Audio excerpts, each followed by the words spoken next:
What's up, everyone? Welcome back to Just Podding Around. I'm your host, Race Williams. Today, we're talking about something that might sound like a fever dream, but I promise you, it's real. The Insane Clown Posse.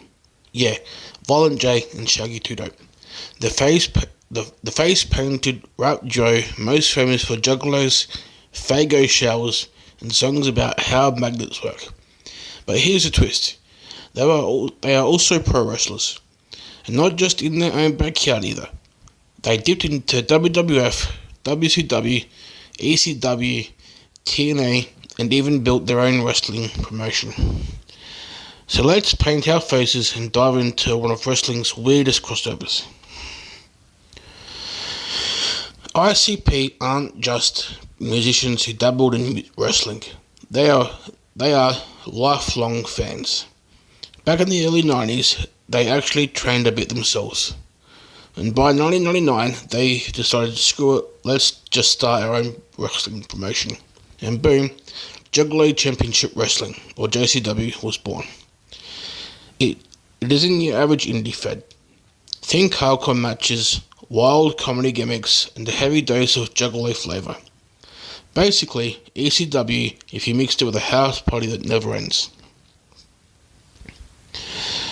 The first real mainstream run came in 1998 with the WWF. They rolled up as part of the Oddities. Remember them? Kurgan, Luna Vachon, and Golga, who was actually Earthquake under a mask. ICP did more than hype up the crowd. They performed the Oddities theme live, and even jumped into six-man tags. The problem? They were treated like a novelty. Most matches ended with them eating pins faster than a hot dog at Coney Island.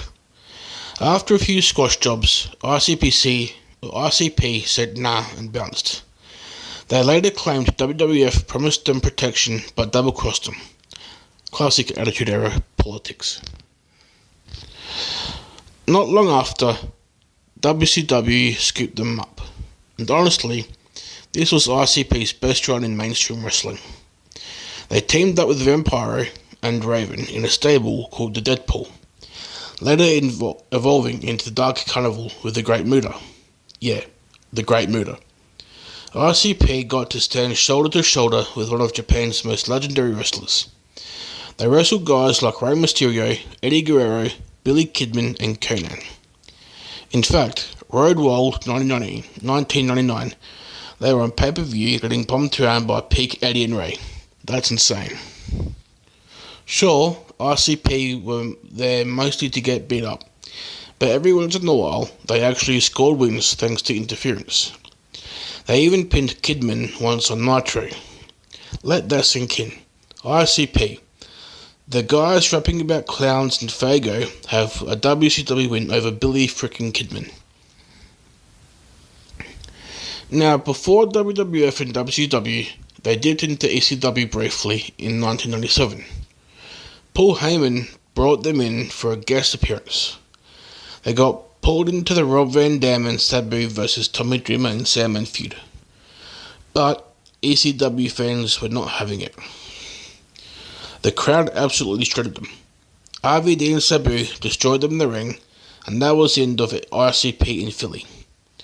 Honestly, ECW crowds could smell inauthenticity from a mile away, and painted clowns from Detroit were always going to be a tough sell. After all of that, ICP said, you know what, let's just do our own thing. And that's where JCW began their legacy.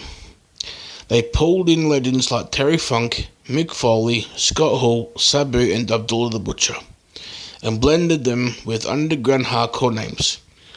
JCW became the home of Bloody Mania. These giant wrestling shows held during the gathering of the Juggalos Festival.